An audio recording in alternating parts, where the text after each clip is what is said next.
My wife is very observant, or some people would say nosy, but she watches everything when she can. So we're here. We are. We bought all the groceries yesterday, and she said I'm too tired to cook,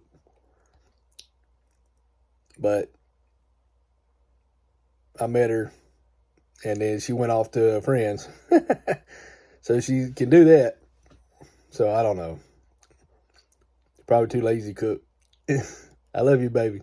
She ever watches this.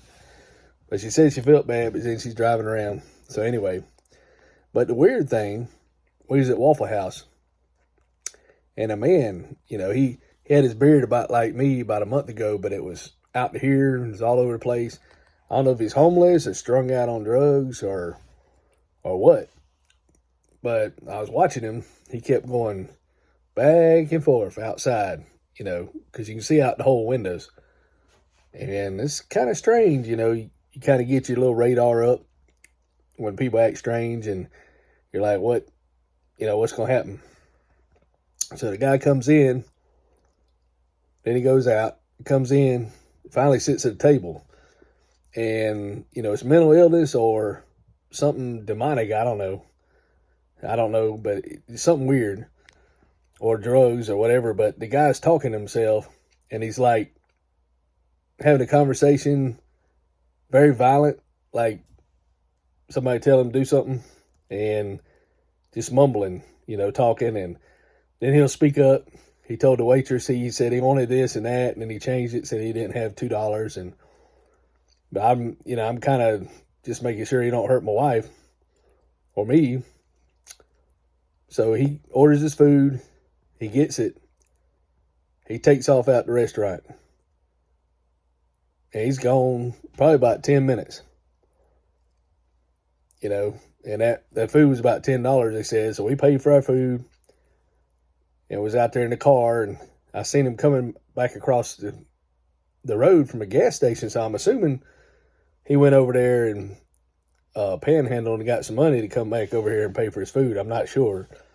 But it's very busy, cars and all, so it's dangerous to be doing all that. But I stood out there with my wife while she was making her tea, her unsweet tea with her Splenda, so she didn't get messed with. But just standing there, not even looking at this guy, kind of looking at the corner of my eye, but not really letting him know I'm not staring at him, kind of like, and I don't know if the guy's so paranoid, and then he's like cussing, like people were talking to him or telling about his things, and then he goes back in there and sits back down in a Waffle House at his food. So I guess he got enough money to pay for it, but I can't help it. I felt bad for him, but then again, I'm like, don't want to have nothing to do with him. Don't want to get caught up in the drama or, it's dangerous, So some people you can't help. When you're trying to protect your family, you got to be careful.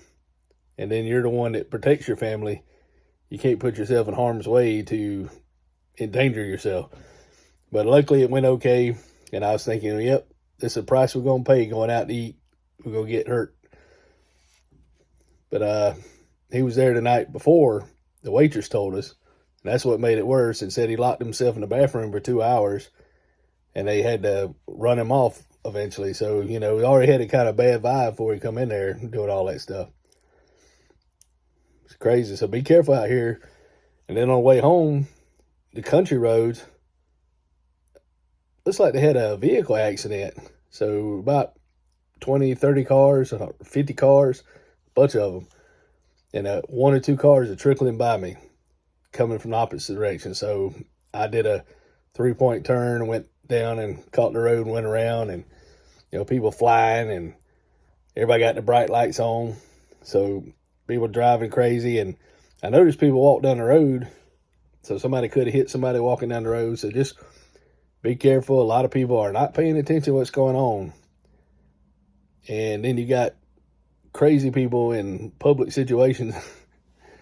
So just be careful, and everybody say their prayers before they leave, and whatever you're dealing with, just take a minute. It's not worth rushing and hurting yourself or others, or causing an accident because you thought you only had 2 minutes.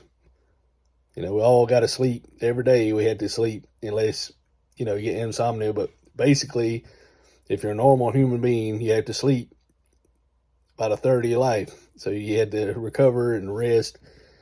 So it's not worth getting in a handsy and everything. I just wanted to say that, you know, be careful, watch out for stuff, be alert. Maybe take your cell phone, put it up when you're out and about. Just be aware of your surroundings and be careful, because you never know what's going on these days. It's at dark, but it's only like 7 o'clock, 6:30 when all this happened. It's 8 o'clock now. So, and this area is not really prone to that type of behavior. So, you know, just wherever you are, be careful, be alert, so you can be safe with the ones you love and your friends and your business transactions. You know, you can have a good time.